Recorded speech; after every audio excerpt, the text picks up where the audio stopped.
Muy buenos días y bienvenidos todos al tercer episodio de nuestra serie. Ya sigue buscando el centro. Elección 2026. Yo soy Marta Blackwell, vicepresidenta del Consejo Canadiense para las Américas. Es un placer ahora presentar a nuestro invitado Juan Daniel Oviedo, precandidato a la presidencia y exdirector del Departamento Administrativo Nacional de Estadística. Y nuestros anfitriones de la serie, Sandra Borda, profesora e investigadora en la Universidad de los Andes, y Ken Frankel, el presidente del Consejo Canadiense para las Américas.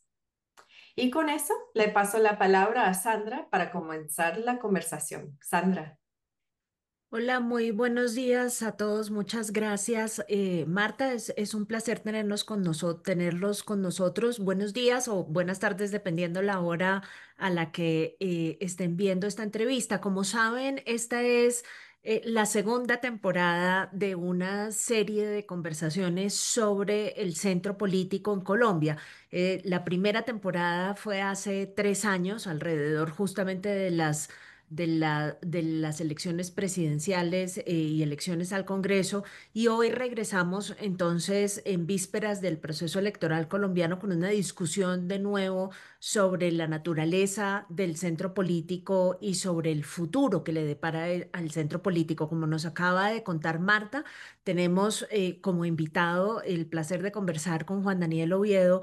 Y tal vez, Juan Daniel, voy a empezar por la pregunta más obvia de todas y la que le hemos hecho a varios de nuestros invitados previos, y es ¿cómo piensa usted el centro político? Siéntase en toda la libertad, además, de decir que no le gusta el término, ¿no? Porque también hemos tenido invitados en el pasado que dicen, no, no me hablen de centro político, que a mí eso no me dice nada. Qué suerte como de plataforma, qué suerte de orientación, pongámoslo en términos más amplios, políticos, lo definen, y si es el centro, ¿cómo entiende usted ese centro político? Bueno, Sandra, muchas gracias por la invitación y también a Kenneth y a todo el equipo que está permitiendo esa conversación.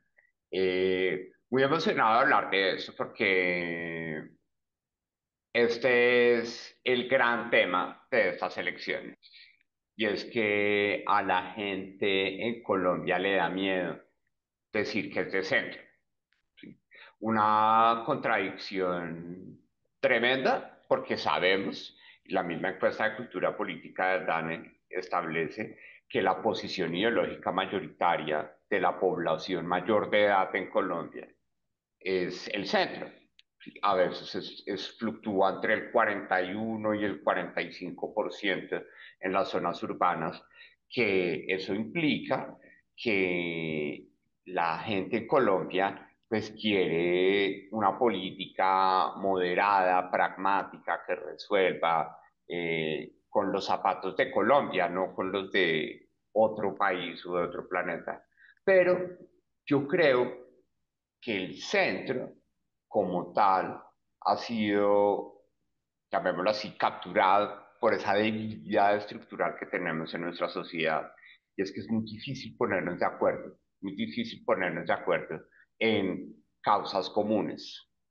Y el centro, aunque siempre trabaja con firmeza para cumplir con un propósito, pues parte de un principio que es el de la adaptabilidad y el de la ponderación. Tiene que escuchar qué está pasando con las vertientes de izquierda y con las vertientes de derecha para poder encontrar esos balances de las políticas que son las respuestas que tenemos frente a la ciudadanía.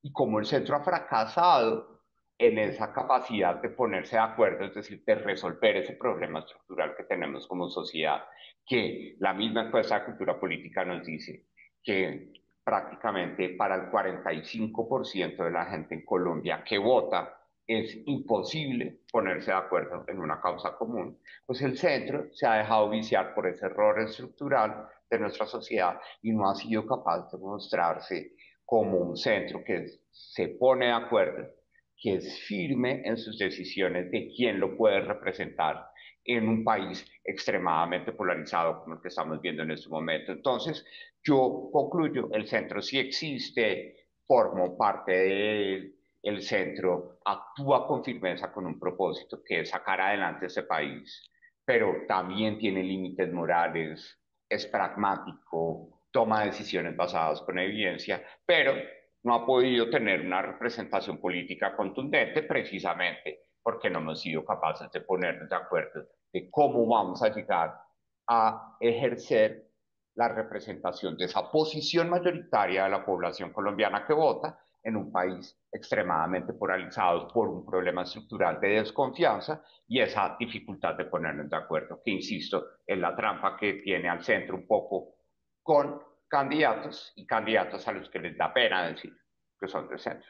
Entonces son de para arriba, son buena gente, son del orden, son correctos, pero desdibujamos lo que es esencialmente el centro. Déjeme, le hago una pregunta de seguidilla allí nomás para darle paso a Ken.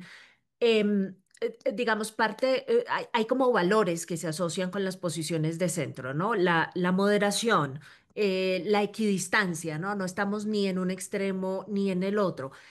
Pero si uno tuviera que definir lo que es el centro político en términos de principios, Juan Daniel, y en términos de posiciones políticas concretas, creo que lo más cercano que uno puede identificar a llegar a hacer eso, a cumplir con ese objetivo, es decir, bueno, el centro es fundamentalmente liberal, nada que ver con partidos políticos en Colombia, sino de principios liberales.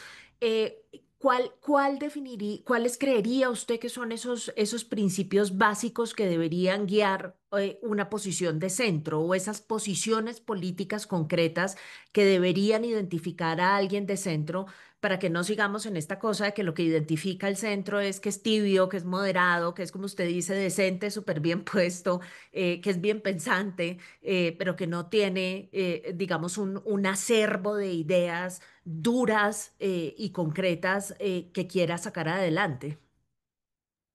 Bueno, yo creo que el fondo del centro político, cuando uno estudia desde el punto de vista los desarrollos que ha habido en la literatura académica alrededor del centro, queda claro que la adaptabilidad del centro, es decir, capacidad de escuchar diferentes vertientes ideológicas para converger en ellas y buscar cómo se resuelven las tensiones entre las diferencias que existen en la ideología política de la gente o de las problemáticas del país. Siento yo que nos tenemos que orientar a que esa adaptabilidad debe tener un propósito y ese propósito en un país como Colombia debe ser sacar adelante al país de las restricciones o de las barreras que históricamente hemos visto en diferentes matices, pero que todas van a un común denominador, ¿sí? Que hoy se traduce en esa desigualdad estructural, en esa informalidad. Por consiguiente, lo que verdaderamente para mí constituye un propósito o un principio fundamental del centro es que esa orientación a un propósito que debe ser el desarrollo del país, reconociendo que tenemos una cantidad de restricciones en las cuales debemos buscar soluciones que se acojan a esas restricciones que no vamos a poder cambiar con todo, pues tiene que volverse efectivo y ese pragmatismo y esa adaptabilidad y esa firmeza para unir al país alrededor del propósito del desarrollo tiene que dar resultados. Pero tristemente, como no hemos logrado el camino de la representación política auténtica, pues se queda en poesía, porque la poesía en política sí es escribida. Entonces, aquí lo que tenemos que ser pragmáticos es que el centro tiene que llegar al poder, tiene que dar ejemplo a partir del liderazgo de sus principios y poner en práctica sus principios de sus fundamentos políticos, pues al servicio del país, que va a permitir que la gente entienda que el pragmatismo no implica tibieza o voltearetismo, sino que el pragmatismo con unos límites morales es reconocer que, por ejemplo, hoy en Colombia, la seguridad es la necesidad más importante que tiene el país, pero la gente en realidad no está pidiendo balas, está pidiendo es un entorno tranquilo para poder hacer tareas, desde vender arepas en la calle hasta montar una fintech en Colombia. Entonces ya la seguridad no es solo bala, es un concepto que requiere mucha inteligencia, que con la estrategia del pragmatismo que puede tener el centro puede salir muy bien. Pero rápidamente el país, como no ha podido escuchar con efectividad ese tipo de planteamientos desde el gobierno, pues se queda escuchando con los discursos del plomo, del balín, de la cárcel o de la política social de la izquierda, porque supuestamente ellos creen que solo con política social se resuelven los temas de seguridad del país. Entonces, creo yo que nos hace falta entender que esa ideología política está al servicio de un país que mayoritariamente quiere ver los resultados. Para eso se requiere firmeza para ayudar a representar a esa mayoría de votantes que tienen una posición ideológica de esa. Pues bueno, para continuar, mira, hay, hay muchos desafíos del momento en Colombia y los candidatos han estado hablando de varios de ellos.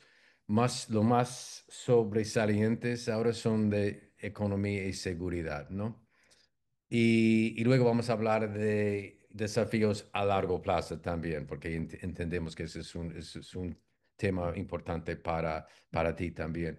Pero, Juan, ¿tú crees que más o menos hay un acuerdo o los principales del centro entre los candidatos son más o menos iguales o parecidos en temas de economía y seguridad? ¿O hay diferencias? ¿Y qué piensas tú de esos temas?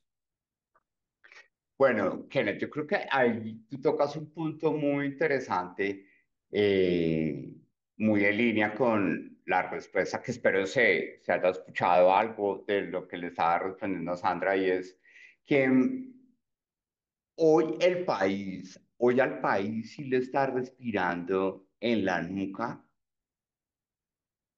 el sentimiento de la gente de cuál es el propósito. Es decir, ¿para dónde vamos? ¿Sí? Salimos de una pandemia y supuestamente salimos inconformes con muchas cosas.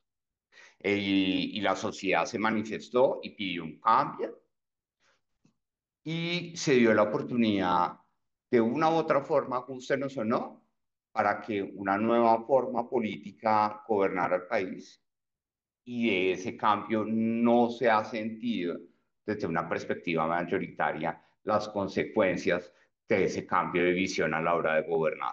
¿Sí?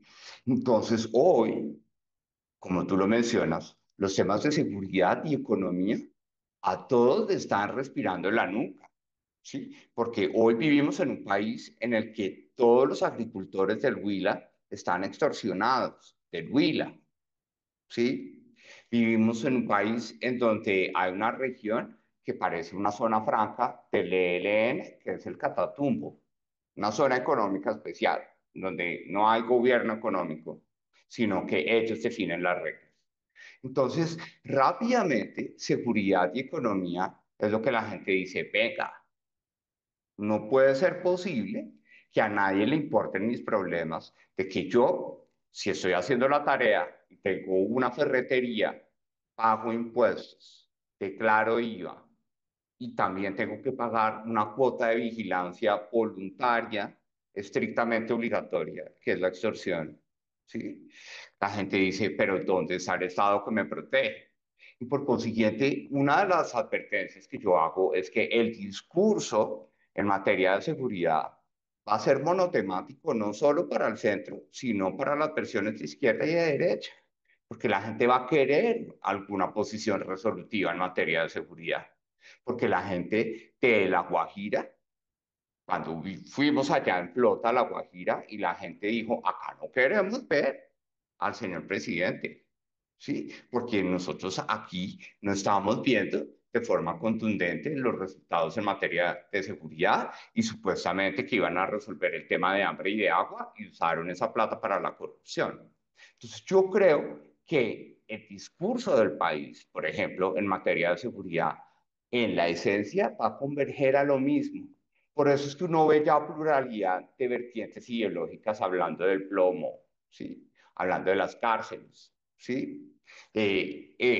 Un candidato como Gustavo Bolívar que refleja el progresismo hablando, insistiendo en que la seguridad verdaderamente se debe manejar, es como política social, que él lo dice en diferentes escenarios en los que hemos participado en debates, donde dice que todo se resuelve con educación, pero y en el corto plazo, ¿la solución cuál es? Entonces yo creo que el centro, dentro de esa homogeneidad estructural, el centro tiene unas posiciones mucho más claras en donde pues nosotros lo que queremos es representar algo que es la necesidad de que el país combine la fuerza con la inteligencia a través de la estrategia. Y la estrategia la provee un presidente, comandante en jefe, que le brinda unos lineamientos estratégicos a una fuerza pública que está esperando, que está cansada de que, por ejemplo, el discurso de la derecha sea, oh, ya acabaron con la fuerza pública, ya no tenemos fuerza pública. No, ellos están esperando es que les den las alas para cumplir su responsabilidad que llevan 200 años cumpliendo en el país. Entonces, sí necesitamos unas visiones mucho más pragmáticas en el centro, pero ahí ya han aparecido otros candidatos que dicen que no, que el tema es con plomo, que el tema es con cárceles. Entonces yo creo que el discurso de seguridad y el discurso de economía va a ser supremamente efectista. Pero lo que sí tenemos una oportunidad de tener matices diferentes en la posición de centro es en qué va a pasar con la economía. Porque ahí uno de los principios que también mencionábamos indirectamente en la respuesta a Sandra, el centro también tiene como principio ser recursivo, porque si reconoce restricciones, pues tenemos que saber que las condiciones económicas que vamos a recibir en agosto del 2026 van a ser, llamémoslo, de doble faz. Una economía creciendo por el consumo, pero unas finanzas públicas completamente deterioradas que van a ser, junto con una crisis de inversión que está viviendo el país, pues el detonante de un deterioro en el mediano plazo que le va a reventar al próximo presidente de la República. Mm. Sí, si me permites, Ken, para seguir un poco con el tema de la seguridad, antes de hablar particularmente del tema de la economía. Eh, yo tengo una permanente frustración con ese tema, Juan Daniel, porque a mí me da la impresión de que es un tema que está sobrediagnosticado. Tenemos literatura por todas partes que explica, eh, digamos, que explica la fragmentación del conflicto, que explica las razones por las cuales están concentrado en las zonas del país en donde está concentrado. Tenemos explicaciones también relacionadas con la debilidad del Estado, que además no es una debilidad nueva, con la falta de presencia. Ayer justamente estaba hablando con alguien, la falta de presencia del Estado colombiano es tan vieja que fue una de las principales causantes de haber perdido Panamá. O sea, estamos hablando de las dificultades enormes que experimenta el Estado a la hora de estar particularmente en estas zonas más cercanas a las fronteras. También, digamos, está diagnosticado el problema de las dificultades de construir políticas binacionales de seguridad, porque finalmente muchos de estos problemas están en las zonas de frontera. En fin, digamos, sabemos muchísimo. Probablemente somos el lugar en donde más conocimiento se produce sobre estos temas de seguridad. Y sin embargo, y creo que esto va en la misma línea de lo que estaba sugiriendo, el tipo de propuestas que escuchamos son exactamente las mismas elección tras elección tras elección, que son una combinación, dependiendo de donde uno esté parado, en la izquierda o en la derecha, que son una combinación de mano dura. Y a veces es mano dura con derechos y a veces es mano dura sin tantos derechos, pero no hay mucho más allá de eso. Eh, yo entiendo perfectamente que uno de los problemas que le han identificado siempre al centro es que a veces es demasiado técnico con sus propuestas y que la gente no quiere técnica, sino que quiere emoción y que eso arrastra mucho más el comportamiento electoral. Pero digamos, ¿qué hay de nuevo en esa discusión? ¿Qué vamos a escuchar de parte tuya y de parte de los otros candidatos del centro? frente a la situación de seguridad que estamos viviendo. ¿Qué es lo que nos vamos a encontrar como propuesta después de haber intentado la mano dura con la seguridad democrática, después de haber intentado el proceso de paz con la administración Santos, después de haber encontrado mezclas particulares de estos tipos de alternativas? Y solamente cierro con un dato que me parece crucial en esta discusión de Invamer, que es muy distinto al dato que uno se encuentra en otros países latinoamericanos, que dice que los colombianos ciertamente están muy preocupados por el tema de seguridad, pero esta vez, a diferencia de ocasiones anteriores, no están dispuestos a sacrificar derechos para lograr éxitos en materia de seguridad. ¿Sí? Esa no es la misma respuesta que dan en El Salvador, esa no es la misma respuesta que dan en otros lugares de América Latina. Yo creo que eso obedece a un cambio importante de la opinión frente a este tema de seguridad, que yo siento que se ha vuelto un poco más sofisticada a la hora de entender estos problemas. Eso sabemos ahora, pero ¿qué más hay? ¿Qué más hay en la discusión? No, chévere, chévere esa reflexión que tú haces porque también sufrimos como que de la ausencia de cosas claras, aquí hechas a la medida a la colombiana, criollitas. Entonces, nos la pasamos es importando modelos, ¿sí? Entonces, venga, cortes el pelo y pínteselo de negro para que se parezca a Bukele, ¿sí? Para que le crean en materia de seguridad, ¿sí? Bueno, O ya sabemos déjese que no vas a hacer eso, ¿no? Por favor. o déjeselo crecer más y parezca hacia mi ley y salga con una motosierra para recortar el Estado. Y yo creo que nos ha hecho falta entender algo, Sandra, y muy espontáneamente a partir de esa reflexión que tú haces es la peor información es la que no se usa, Mm, ¿sí? Y de nada sirve tener esa información y esos diagnósticos que están muy claros si no se usa, ¿sí?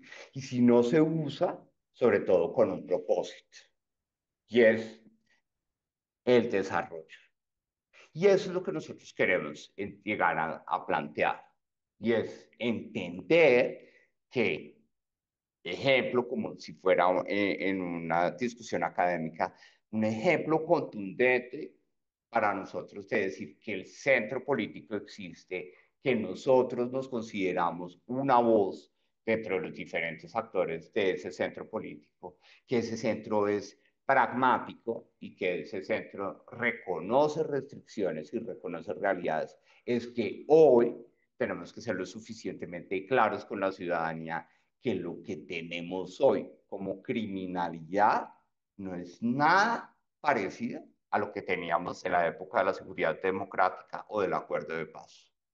Hoy tenemos es a unos delincuentes que están desarrollando actividades económicas ilícitas que con la ceguera del Estado frente a los canales que nos permiten proteger que la economía formal no se contamine de dineros provenientes de actividades ilícitas, están metiendo la plata en la economía colombiana, ¿sí? Y están moviendo el empleo en la informalidad.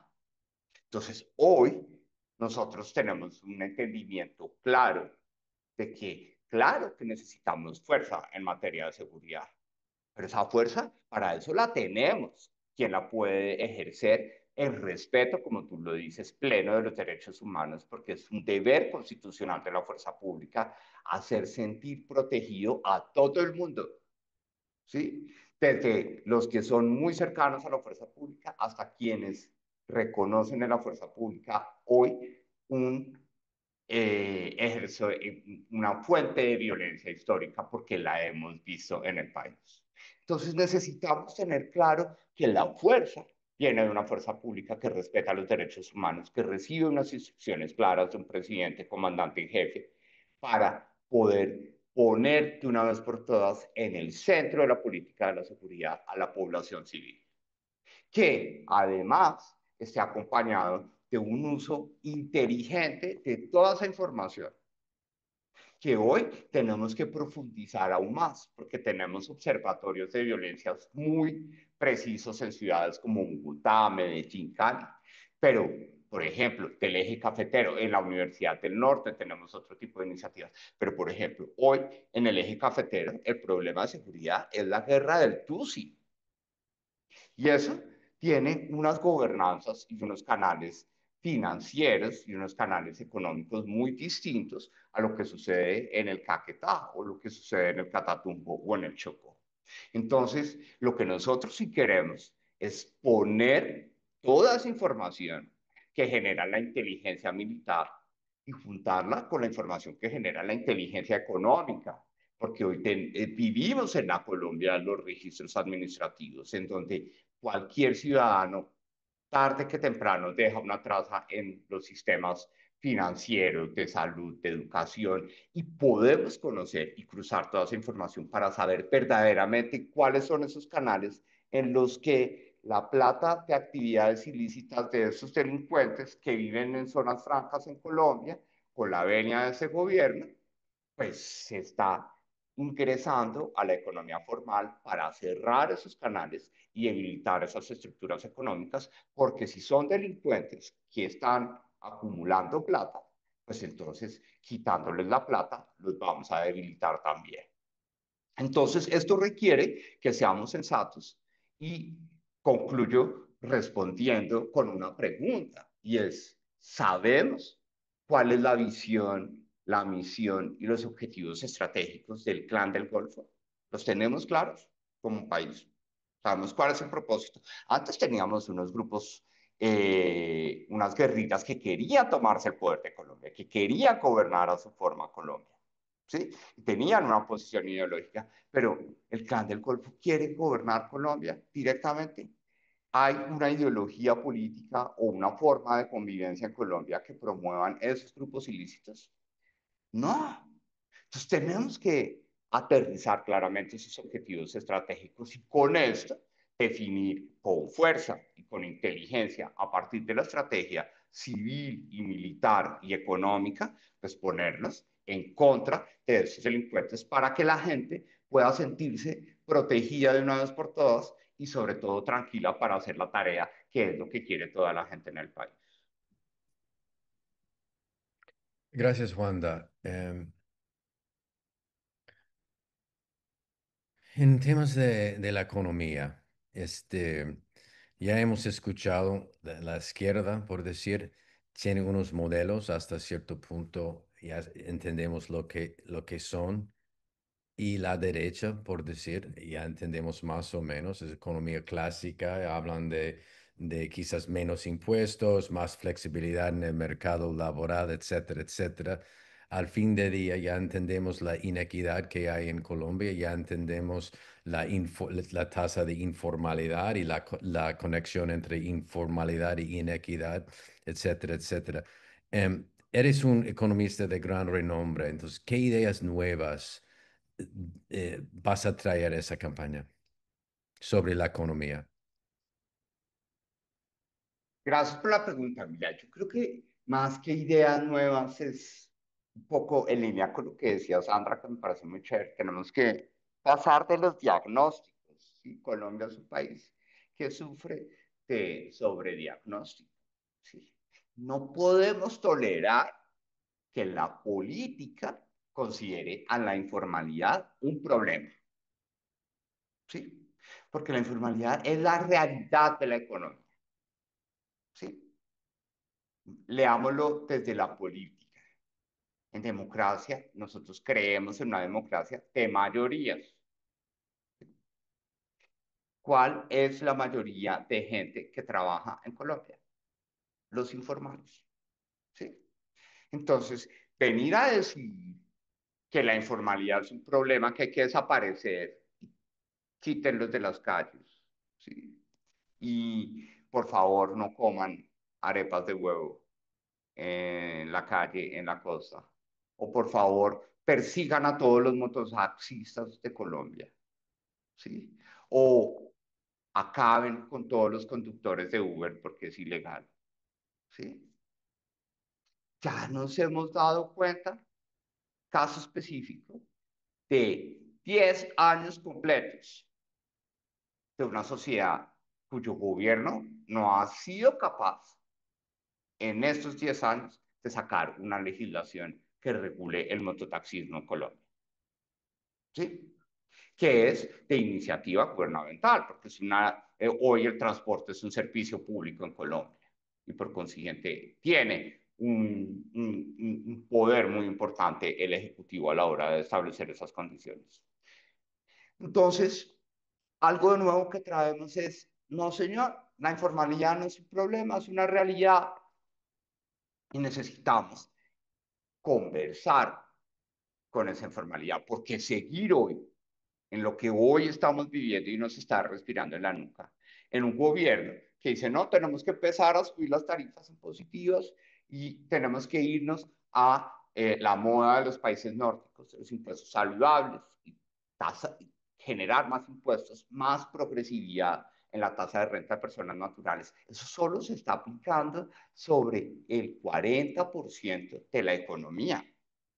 Entonces necesitamos entender cómo primero igualamos la cancha entre la formalidad y la formalidad para que podamos empezar a ser un país que en el mediano plazo, no importa en qué circunstancia económica estemos trabajando, sintamos que podemos aportar parte de lo que ganamos a un Estado que nos protege.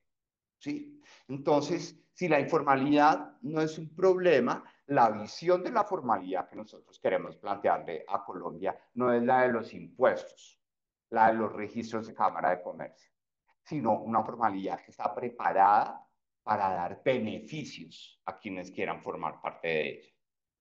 Y eso es algo que ha estado ausente de forma contundente en los esquemas de política pública de los últimos 34 años de vigencia de la Constitución Política del 91, porque hacer eso es difícil, hacer eso requiere información, hacer eso requiere saber quién está vendiendo arepas en la calle o quién tiene peluquerías que están prestando un servicio muy importante y generando mucho empleo en muchas ciudades del país. Pero hoy tenemos la información. Hoy tenemos la capacidad de un Estado que mal que bien, a pesar de todos sus errores, ha diseñado algo de capacidad y de capilaridad para poder hacer ese tipo de conversaciones. Y sobre todo tenemos una innovación tecnológica en este momento que nos cae como anillo al dedo al país y no como un Armagedón, como lo quiso hacer ver el presidente de la República, que es la inteligencia artificial. Hoy perfectamente los mercados financieros se pueden acercar rápidamente a esas estructuras económicas informales como la señora que vende arepas. Ya tenemos la primera llave, por eso se llama llave breve. Esa información que se genera en todas esas transacciones que vamos a masificar de forma digital en todos los niveles de la economía nos va a permitir hacer aún más visibles las señoras que venden arepas, que les va bien vendiendo arepas, pero hoy pierden todo su ganado pagándole plata al gota a gota. Y para eso el ecosistema fintech de Colombia está preparado. ¿Sí? Entonces, en términos económicos, lo que nosotros queremos establecer son estrategias que nos permitan reconocer, primero, que esa política económica se discute en una mesa que tiene cuatro patos que son fundamentales para que esa mesa esté nivelada y esté balanceada, que son seguridad, para que la gente esté tranquila a la hora de trabajar. Infraestructura y conectividad, porque necesitamos energía, necesitamos insumos para seguir construyendo el país. ¿Sí? Un dato concreto que escuchamos, Kenneth, para recuperar la senda de productividad de Colombia en los próximos 25 años, deberíamos tener prendidos en los próximos 25 años 9 proyectos similares al que está pasando aquí al lado de mi oficina, que es la primera línea de metro de Bogotá. 9 proyectos de esa envergadura deberían estar activos permanentemente en los próximos 25 años. Entonces, infraestructura tenemos que hacer, pero también necesitamos un Estado que convierta cada peso en progreso y que use la información para tomar decisiones y no se convierta en una carga, que además sea un Estado que genere un sistema de protección social que haga sentir a la gente que hace la tarea en el país protegida. Bajo esas cuatro patas fundamentales, queremos una política económica que acerque los mercados financieros a esa infinidad de firmas que tenemos de baja productividad, como la señora que vende arepas de huevo o el señor que tiene una peluquería, y podamos a través del crédito empezar a generar capacidades de que esas estructuras económicas se conviertan y puedan avanzar en empresas, puedan avanzar en empleos y sobre todo que puedan avanzar en capacidades de formación del recurso humano que resuelvan esas necesidades productivas. Entonces yo creo que en términos económicos el matiz más importante es gestionar la realidad de la informalidad para que la tecnología y el sector financiero sean los aliados número uno para que le podamos llegar con beneficios a esa informalidad y atraerla a un sistema de protección social en el que todos podemos contribuir a su financiación y a su sostenibilidad.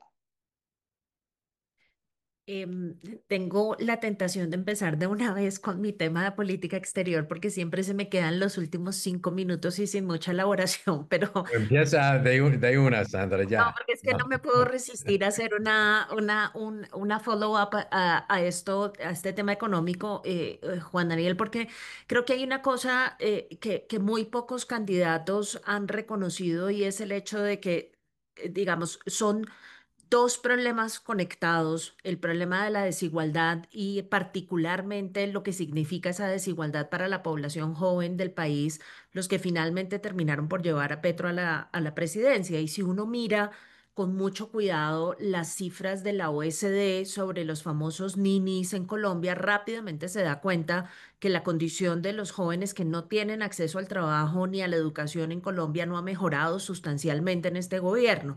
Entonces, quería simplemente que en el contexto de esa propuesta económica, que por el énfasis que le escucho y por el énfasis en los temas de informalidad, creo que tiene mucho que decirle a los jóvenes que se encuentran en esa situación. Quisiera que nos explicaras un poco como cuál es el correlato para esos jóvenes, porque mi gran preocupación con esta campaña es que creo que todo el mundo está proponiendo mal que bien y palabras más, palabras menos, regresar a la coyuntura prepetro, como si esa coyuntura hubiese sido fantástica, ¿no? Y creo que básicamente a lo que debemos estarle apuntando es a intentar resolver los problemas que lo llevaron a él a la presidencia y que no resolvió durante su administración. Y creo que ese es un ejemplo claro de uno de los más sobresalientes. Excelente punto, Sandra, sobre todo porque tú tocas un tema que me parece súper interesante y es mi opinión política es que el gobierno Petro no ha querido ver nada de lo que pasó antes de la pandemia, ¿sí? Y este gobierno se ha sentado en un discurso y es que todo comenzó en la pandemia, ¿sí? Y los errores fueron en la pandemia. Y todo sucedió. Y la génesis de este proyecto político es la pandemia, ¿sí? Naturalmente, tú tienes toda la razón. La mayoría de la gente colombiana no quiere volver a la prepandemia, ¿sí?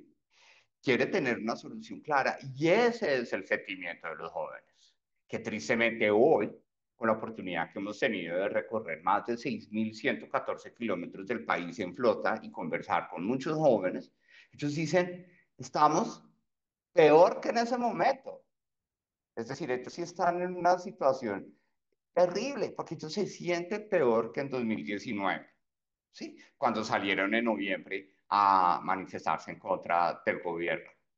Sí, noviembre del 2019, por toda esa ola que se generó de inconformismo social en América Latina, que nos contagió Chile, que fue en agosto allá en Chile, y aquí fue en noviembre. Y dicen, estamos peor que en ese momento. Entonces, aquí hay algo claro, Sandra, y es, primero, 12.1 millones de jóvenes entre 14 y 28 años en Colombia, de los cuales 7 millones no están estudiando. ¿Sí? Lo grave es que esos 7 millones que no están estudiando, tenemos 1.5 millones a los que Daniel les pregunta, ¿usted quisiera estudiar? Y dicen, sí. ¿Por qué no está estudiando? Pues porque mis papás no tienen plata para pagarme la educación privada. Y eso nos lleva a un punto claro que hay que reconocer, que duele, pero tenemos que hablarlo con sinceridad. Y es hoy la educación pública es para una élite intelectual del país. Es para la cohorte superior, que tiene la posibilidad de pasar las pruebas de corte, de pasar la prueba de ingreso de la nacional. ¿Sí? Y los jóvenes nos dicen, ¿y el resto qué? Si somos la mayoría, ¿sí? El resto somos el 96% de la distribución. Y el resto queda a la deriva de si sus papás tienen o no plata para pagar educación privada buena, regular o mala. O si trabajan para pagar una educación privada que no necesariamente satisface sus intereses de capacidades y de requerimientos que hoy ellos están enfrentando en el mercado laboral. Entonces, 1.5 millones de jóvenes que estarían dispuestos a estudiar si se relajan las condiciones de acceso financiero requiere que más que un ICETEX grande o pequeño, con mayúscula o con minúscula, lo que necesitamos es una línea de crédito tipo que esté respaldada con recursos de garantías del gobierno nacional para que todo el sistema financiero, según las condiciones de riesgo y según las condiciones particulares de los ingresos donde viven esos jóvenes, puedan dar crédito a esos jóvenes para ingresar al sistema de educación superior. Un sistema de educación superior mixto en el que valoramos la iniciativa privada sin fines de lucro, que es lo que se puede hacer en Colombia, ¿sí? Que hoy tiene la sociedad del mitad-mitad de 2.1 millones de jóvenes que están estudiando en el sistema de educación superior. 1 millón están en la pública y 1.1 millones están en la privada. Y no son ricos y pobres, la distribución es relativamente homogénea hasta el estrato 3.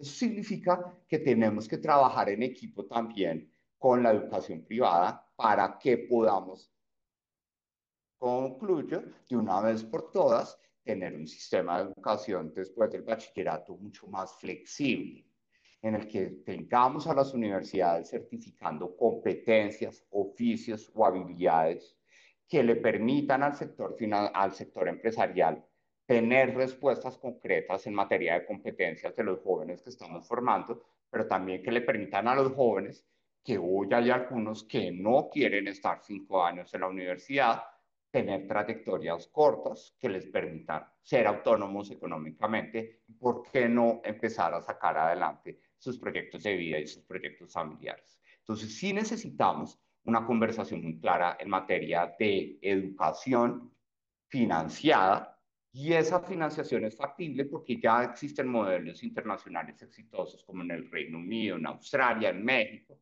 donde el Estado lo que dice es, aquí va una garantía para que el sector financiero, colgado de esa garantía, ofrezca tasas asequibles para los jóvenes para que puedan estudiar y puedan sacar adelante sus proyectos de vida. Porque lo que más duele hoy en Colombia es escuchar a jóvenes que dicen, el ICETEX me está arrancando la vida, Mm. ¿sí? Cuando ya se gradúan y empiezan a trabajar. Y eso no puede pasar porque eso es crear una generación frustrada porque el primer contacto que tuvo con el Estado, que fue un acceso a crédito, es para ahogarlo o asfixiarlo cuando inicia su vida profesional. Mm. Sandra, Kenneth, sí, si me permites, una pregunta antes de empezar el tema internacional, Sandra. vamos a quedar en los 5 minutos de siempre, pero bueno.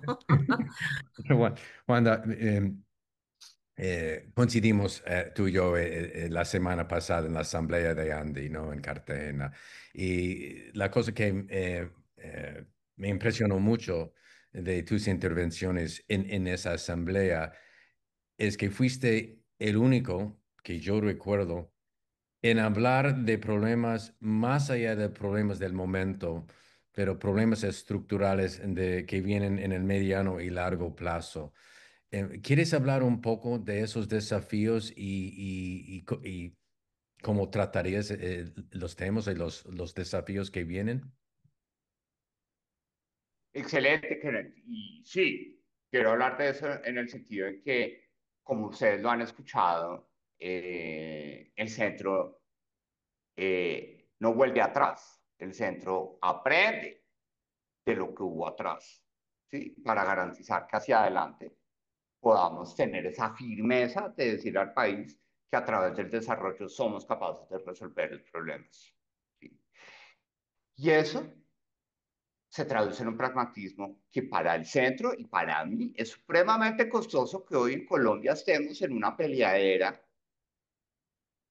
evocando los odios del pasado, cuando tú y yo, Kenneth, escuchamos en las graderías del Centro de Convenciones de Cartagena que nos dijeron, a Colombia solo le queda una generación para aspirar a ser una sociedad rica, un país rico, ¿sí? Es decir, solo nos quedan 25 años para aspirar a ser un país que se mete dentro del club de los países que van hacia la riqueza, al desarrollo. Si no, vamos a ser en 2050 una sociedad envejecida, pobre e informal. Entonces, a mí eso me marcó muchísimo, porque también tenemos que darle un propósito de largo plazo al ejercicio de la política, ¿sí? Porque tenemos que ser responsables hoy, ¿sí? Que la historia en 2050 nos va a juzgar, ¿sí?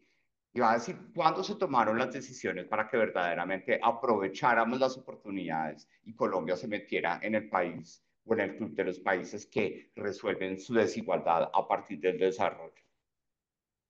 Entonces, duele muchísimo tener un país distraído en las corridas de toros que nos están dando la política todo el tiempo, ¿sí? Que ya es antitaurino, curiosamente, ¿sí? Pero que seguimos viendo, ay, lo peinó, sí, lo insultó, ay, salió con esto, salió con otro.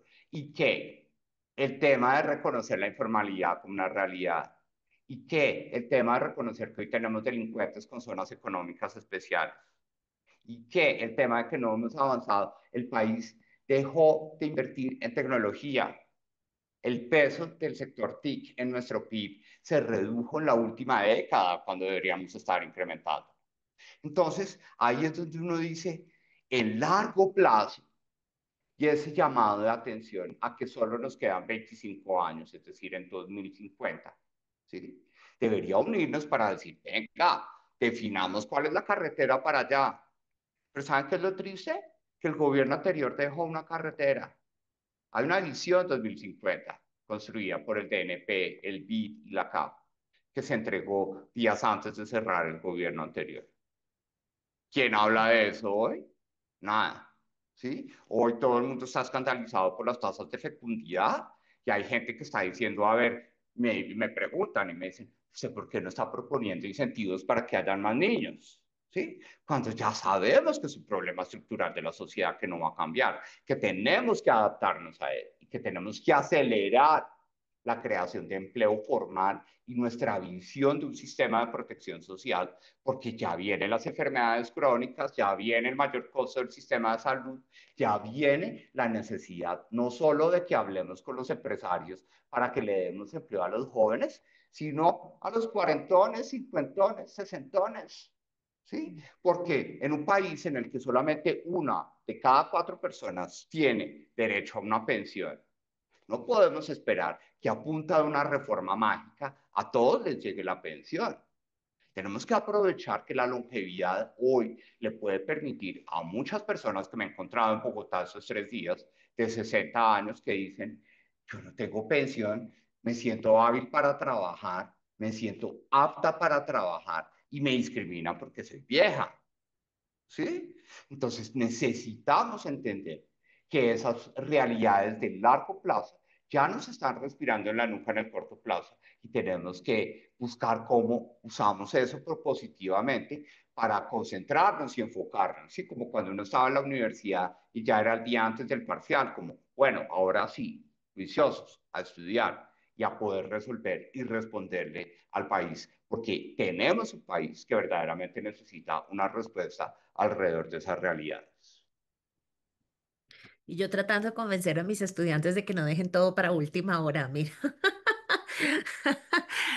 La última pregunta, Juan Daniel, está relacionada con un tema que nunca antes habíamos discutido tanto en el proceso político en este país y es el tema de la política exterior y nuestra inserción internacional. ¿Cuál es tu diagnóstico de lo que ha pasado en estos 3 años en materia de nuestro comportamiento internacional y en qué se diferencia la forma en la que tú ves el papel de Colombia en el mundo? ¿Qué tipo como de transiciones o de continuidades propones en ese ámbito? Bueno, Sandra, yo creo que ahí es el tema poner a prueba nuevamente, por eso me siento orgulloso de ese pragmatismo, es la geopolítica. Sí, está claro que hoy pues tenemos un pasado, llamémoslo así, del multilateralismo, que tendrá que renovarse si queremos seguir con él, pero hoy hay una realidad de que el multilateralismo no está siendo visto como un camino para buscar consensos, porque precisamente en cada nidito, en cada país, la polarización está tensa. Entonces, la gente, para mí la intuición y la forma más sencilla de explicarlo es, si tenemos tantos líos en casa, que nos vamos a poner a negociar las tensiones de los líos globales que estamos generando. Y es, definamos qué vamos a hacer. Y está clarísimo que los Estados Unidos va a ser un determinante tremendo de lo que pase en ese orden geopolítico, al menos en los próximos 35 años. Clarísimo, ¿sí? ¿Por qué? Porque el desajuste de las cadenas de suministro global que va a generar el gobierno del presidente Trump, con una muy alta probabilidad, ya no va a tener posibilidad de que tengamos una vista o un retorno a un punto inicial. ¿Sí? Mm, Y eso significa que Colombia tiene que reconocer que más de 200 años de relación con los Estados Unidos debe ser un capital a utilizar en este momento en la recomposición geopolítica y geoestratégica de esas cadenas globales de suministro. Y mm, tenemos que lograr, y ese es mi propósito, y si lo hicimos saber a la Comisión de Congresistas de los Estados Unidos en una conversación con varios candidatos presidenciales, necesitamos que a Colombia se le den los créditos de esa relación de largo plazo y tengamos en esas apuestas de nearshoring o incluso de friendshoring que va a aplicar los Estados Unidos en los próximos 3 años, tengamos a Colombia como un destino principal para poder fortalecer nuestro sector de exportación de servicios, de agroindustria, oferta agroalimentaria a los Estados Unidos. Por consiguiente, Estados Unidos es un actor clave. La atención del momento, bueno, ¿qué China qué va a hacer? Sí, reconozcámoslo. Y yo creo que de pronto estoy abusando de mi capacidad porque tú eres experta en eso. Nosotros todavía para China no somos un actor clave o si no, no lo hubieran hecho saber mm, con mensajes contundentes, ¿sí? mm, No con fotos ni abrazos, sino con no simples memorandos de entendimiento que terminó redactando Colombia y que China no quería firmar, sino con acciones concretas. ¿Sí? Ellos aquí nos están viendo como una fuente de negocio, ¿sí? Porque su proyecto de la primera línea Metro Bogotá es una forma de mostrar su capacidad tecnológica y su costo eficiencia. Entonces, para China, creo yo, y lo escuchamos con Kenneth también, algunas reflexiones de un experto internacional, podemos entrar a través del bloque de la ASEAN, ¿sí? En donde Colombia, pues creo yo, ha tenido varios traspiés para ese ingreso, en donde el ingreso en esa conversación con la ASEAN va a ser fundamental para que podamos ver el otro actor del eje global. Pero con total sinceridad, la relación con Estados Unidos es fundamental, sobre todo porque hoy, volviendo a la pregunta de seguridad, Sandra, lo primero que tenemos es una fuerza pública que es consciente de que lo que sí le cortaron fueron las alas, mm, las de la capacidad aérea. Hoy el 70 u 80% de la flota aérea de la fuerza pública está en tierra. porque no hay repuestos, porque no hay plata para combustible, para mantenimiento y porque no está la técnica que se puede importar para tenerla acá para hacer ese proceso más rápido. Entonces creo yo que sí es claro que nuestra posición con Estados Unidos y China no es un tema de tensiones, es de reconocimiento de realidades. Queremos participar de la reconfiguración de las cadenas globales de suministro para beneficiar nuestro sector exportador y nuestro sector tecnológico y de servicios y de agroindustria. Y además queremos empezar a establecer cuáles son las posibles conversaciones con los países asiáticos y particularmente con China a través de la ASEAN. Una última palabrita sobre el servicio diplomático, rapidísimo. Por favor. No, ¿cuál es el plan ahí? Bueno, yo creo que el daño está consumado, ¿sí? Y yo creo que necesitamos, ahí sí, estamos empezando a investigar, ¿sí? Cómo hacer como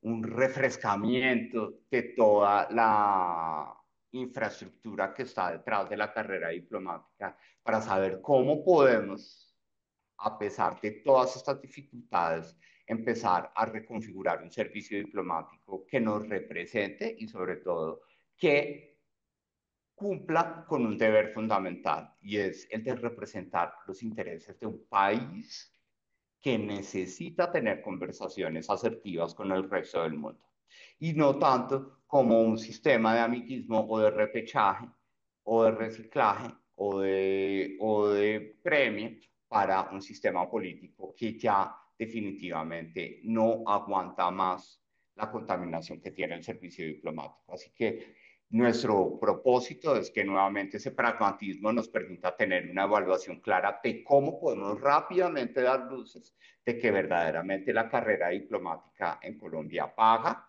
y sobre todo rinde efectos a la hora de mejorar las perspectivas de desarrollo de nuestro país. Muy bien, muchas gracias. Bueno, gracias a todos. Muchísimas gracias Juan Daniel, a Sandra y a Ken por esta gran conversación. Y gracias a todos que nos acompañaron hoy. Recuerden que los videos en español, inglés y francés estarán disponibles más tarde hoy en el ccacanadá.com. Y también los esperamos en nuestro cuarto episodio este mismo sábado a las 10 de la mañana en Bogotá, a las 11 en Toronto y será con el señor Sergio Fajardo. Los invitamos a todos a seguirnos en las redes sociales para estar al tanto no solo de esta serie, de los próximos episodios de esta misma serie, pero también de nuestros otros eventos. Y bueno, de nuevo, gracias Juan Daniel por acompañarnos hoy. Ha sido un placer y hasta la próxima. Gracias. Gracias, Juan Daniel. Gracias, Gracias, Sandra. Marta, Kenneth, Sandra. Sí. Muchas gracias. Gracias.